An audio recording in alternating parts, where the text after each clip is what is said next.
가난한 사람과 부자. 옛날에 주님께서 이 땅에서 사람들 사이를 걸어 다니시던 시절, 한 번은 피곤해 지쳐 여인숙에 도착하기도 전에 어둠에 휩싸인 적이 있었어요. 그때 주님 앞에는 크고 아름다운 집과 작고 가난한 집 두 채가 서로 마주보고 서 있었습니다. 큰 집은 부자의 것이었고 작은 집은 가난한 사람의 것이었습니다. 그때 주님은 나는 그 부자에게 짐이 되지 않고 그와 함께 하룻밤을 지내겠다고 생각하셨다. 부자는 누군가 문을 두드리는 소리를 듣고 창문을 열고 낯선 사람에게 무엇을 원하는지 물었습니다. 나그네는 하룻밤만 묵어주시면 됩니다.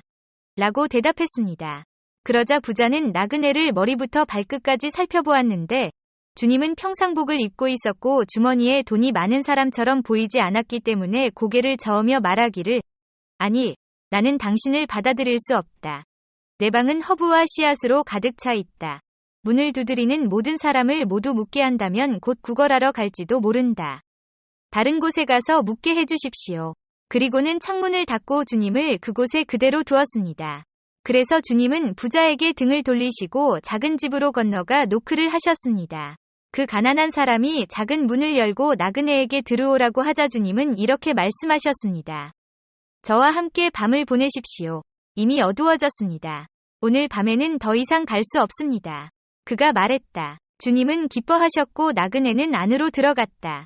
그 가난한 사람의 아내는 주님과 악수하며 반갑게 맞아주면서 자기들은 가진 것이 많지 않지만 가진 것은 온 마음을 다해주겠으니 집에 가서 편히 쉬면서 자기가 가진 것으로 참으라고 말했다. 그리고 감자를 불에 올려놓고 감자가 끓는 동안 염소에게 젖을 짜서 우유를 조금 먹게 했습니다. 보자기가 깔리자 주님은 그 남자와 그의 아내와 함께 앉으셨고 식탁에 행복한 얼굴들이 있었기 때문에 그들의 거친 음식을 맛있게 드셨습니다.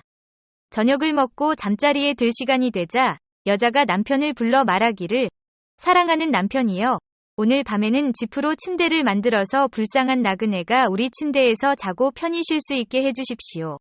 하루 종일 걸어서 피곤한 사람이니까요. 하였다. 진심을 다해 말하겠소. 그가 대답했다. 내가 가서 그에게 바치겠습니다. 그리고 나그네에게 가서 그가 반대하지 않는다면 침대에서 자고 팔다리를 제대로 쉬라고 권유했습니다. 그러나 주님은 두 노인의 침대를 빼앗으려 하지 않으셨고 그들은 만족하지 않고 마침내 그분은 침대를 빼앗아 그분들의 침대에 누웠고 자신들은 땅바닥에 짚을 깔고 누웠습니다. 다음 날 아침 두 노인은 동트기 전에 일어나서 손님을 위해 최대한 맛있는 아침 식사를 준비했습니다. 작은 창문으로 햇살이 들어오고 주님도 일어나셨을 때 다시 그들과 함께 식사를 한 다음 여행을 떠날 준비를 하셨습니다. 그러나 주님은 문 앞에 서 계시다가 돌아서시며 말씀하셨다. 당신이 친절하고 착하니 세 가지를 소원하면 내가 들어주겠다. 라고 하셨다.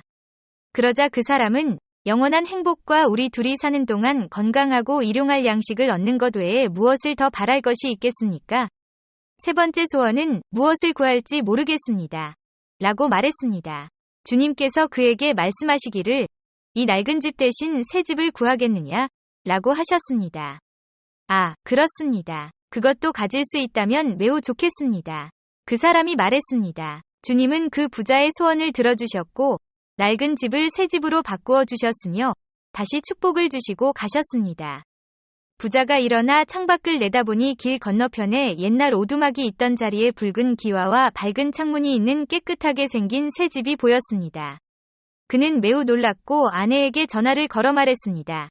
말해봐, 무슨 일이 일어날 수 있니? 어젯밤에는 비참한 작은 오두막이 있었는데 오늘은 아름다운 새 집이 있습니다. 가서 어떻게 그런 일이 일어났는지 보십시오.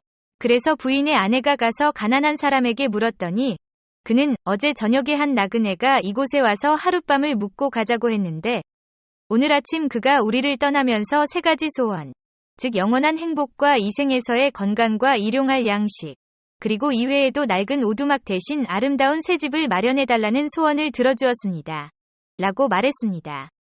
이 말을 들은 부자의 아내는 황급히 돌아와 남편에게 어떻게 된 일인지 이야기했습니다. 부자는 이렇게 말했습니다. 내 몸이 갈기갈기 찢어질 것 같았어요. 내가 그걸 알았더라면 그 나그네도 우리 집에 와서 여기서 자고 싶다고 해서 돌려보냈어요. 라고 말했습니다. 빨리. 그의 아내가 말했다. 말을 타십시오.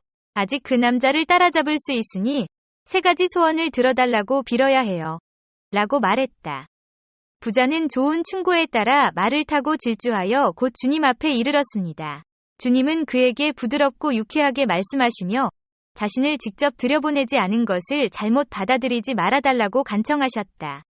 그는 현관문 열쇠를 찾고 있었는데 그 사이에 나그네가 사라졌으니 같은 길로 돌아가면 반드시 와서 함께 머물러야 한다고 하셨다.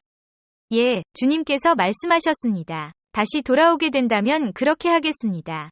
그러자 부자는 이웃이 그랬던 것처럼 자신도 3가지를 구하지 않겠느냐고 물었습니다. 주님께서 말씀하시기를, 그래, 그렇게 할 수 있지만 그것은 그에게 유익하지 않을 것이니 아무것도 바라지 않는 것이 좋을 것이다.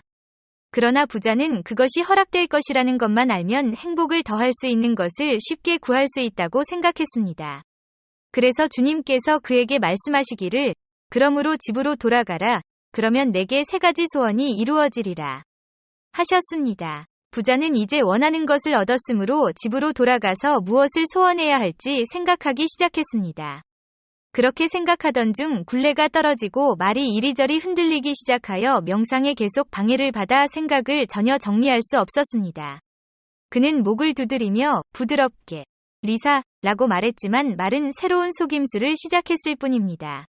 그러자 마침내 그는 화가 나서 내 목이 부러졌으면 좋겠다 라고 조급하게 외쳤습니다.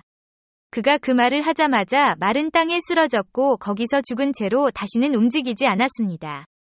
그렇게 그의 첫 번째 소원이 이루어졌습니다. 그는 천성이 비참했기 때문에 고삐를 그대로 놔두는 것이 싫어서 고삐를 잘라서 등에 메고 이제 걸어서 가야 했습니다. 아직 2가지 소원이 남았습니다. 라고 그는 말하며 그 생각으로 자신을 위로했습니다. 정오의 뜨거운 햇볕이 내리쬐는 모래 위를 천천히 걷고 있을 때 그는 화가 치밀어 올랐습니다. 안장 때문에 허리가 아팠고 그는 아직 무엇을 소원해야 할지 몰랐습니다. 그는 혼잣말로 세상의 모든 부귀와 보물을 소원한다면 나주에라도 온갖 것을 생각해야겠지만 나는 미리 알고 있다. 하지만 나중에 소원할 것이 전혀 남지 않도록 관리할 것입니다. 그러자 그는 한숨을 쉬며 내가 만약 그 바이엘은 농부라면 그 농부도 마찬가지로 3가지 소원을 들어주었고 무엇을 해야 할지 잘 알고 있었으며 첫 번째 소원은 맥주를 많이 마시는 것이었고 2번째는 마실 수 있는 만큼의 맥주를 마시는 것이었고 3번째는 맥주 한 통을 거래에 넣는 것이었습니다. 라고 말했습니다. 그는 여러 번 맥주를 찾았다고 생각했지만 결국 너무 적은 양인 것 같았습니다. 그러다 아내가 집에서 시원한 방에 머물며 즐거운 시간을 보내는 것이 얼마나 쉬운 삶인지 떠올랐습니다. 이 사실이 그를 정말 괴롭혔고 그는 자기도 모르게 내가 등에 업고 끌고 다니는 대신 아내가 이 안장 위에 앉아서 내릴 수 없었으면 좋겠다고 말했습니다. 그리고 마지막 말이 끝나자 안장이 그의 등에서 사라졌고 그는 2번째 소원이 이루어졌음을 알았습니다. 그때 그는 정말 따뜻함을 느꼈습니다. 그는 달리기 시작했고 마지막 소원을 위해 집에 있는 자신의 방에 혼자 있고 싶었고 정말 큰 소원을 생각하고 싶었습니다. 그러나 그가 그곳에 도착해 응접실 문을 열었을 때 방 한가운데 안장 위에 앉아 울면서 불평하는 아내가 안장에서 내려오지 못하고 있는 것을 보았습니다. 그래서 그는 참아라. 내가 지상의 모든 재물을 내게 주겠으니 네가 있는 곳에만 머물러 있으라고 말했다. 그러나 그녀는 그를 어리석은 사람이라고 부르며 내가 이 안장에 앉는다면 지상의 모든 재물이 내게 무슨 소용이 있겠습니까? 주께서 저를 원하셨으니 저를 내려주셔야 합니다. 라고 말했습니다. 그래서 그는 원하든 원하지 않든 3번째 소원은 안장에서 내려올 수 있게 해달라는 것이었고 그 소원은 즉시 이루어졌습니다. 그래서 그는 성가심, 문제, 학대, 말의 손실 외에는 아무것도 얻지 못했지만 가난한 사람들은 행복하게 죽을 때까지 행복하고 조용하고 경건하게 살았습니다.